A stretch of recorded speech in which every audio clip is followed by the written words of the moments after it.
Philippe Rio, maire de Grigny dans l'Essonne, en région parisienne. Bonsoir, vous avez notamment participé à l'élaboration du rapport Borloo. On va y revenir, mais avant cela, vous aviez lancé l'appel de Grigny en octobre, après avoir dit que l'été dernier avait été, je vous cite, un été meurtrier. Les mots sont forts pour les quartiers en raison des baisses de crédit et l'arrêt des emplois aidés.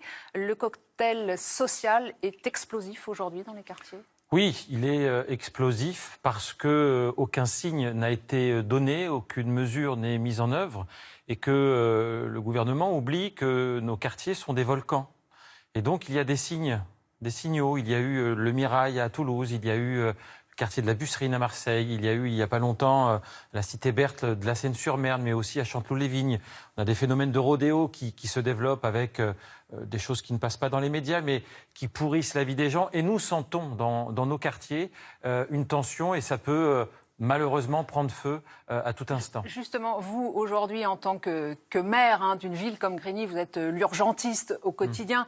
Juste deux chiffres comme ça, 50% d'élèves sortent du système scolaire dans votre commune sans diplôme, 66% des enfants sont sous le seuil de pauvreté. De quoi avez-vous besoin ? D'argent, d'enseignants, de personnel, de santé ? On a besoin d'égalité. Que le mot égalité, qui est au cœur de la devise républicaine, soit mis en œuvre. Elle ne l'est plus. Les inégalités dans notre pays se creusent de manière hallucinante et dans des endroits plus que dans d'autres. Ça vaut pour les territoires urbains, mais ça vaut également pour... Ça veut dire quoi dans votre quotidien, justement ? Dans mon quotidien, ça veut dire des moyens du service public. L'égalité dans notre pays se concrétise par du service public.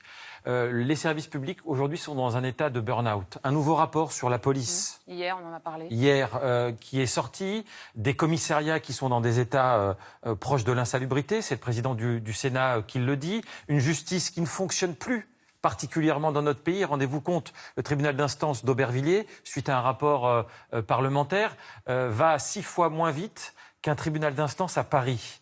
Et donc, nous voyons bien qu'avec l'école, la justice, la police, la santé, nos hôpitaux sont plus malades qu'ailleurs dans nos quartiers. Justement, pour vous, là, il n'y a aucun signal envoyé par le gouvernement. Par exemple, l'éventuel report du plan pauvreté vous inquiète ?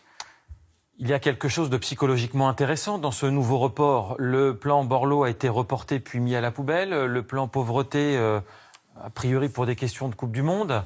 Je connaissais l'expression du pain et des jeux. A priori, on aura des jeux et pour le pain, on devra attendre à la rentrée. Tout ça est indécent, incompréhensible, méprisant, arrogant. Il y aura plein de mots sur ce nouveau report, mais c'est un signal supplémentaire qui est inquiétant pour notre pays. Juste quand Emmanuel Macron dit donc les mâles blancs, c'est fini, il faut réhabiliter les acteurs de terrain dans les quartiers. C'est pas un discours qui vous convient, ça, de retrouver les acteurs de terrain, leur donner le premier rôle ? On peut opposer les uns aux autres constamment.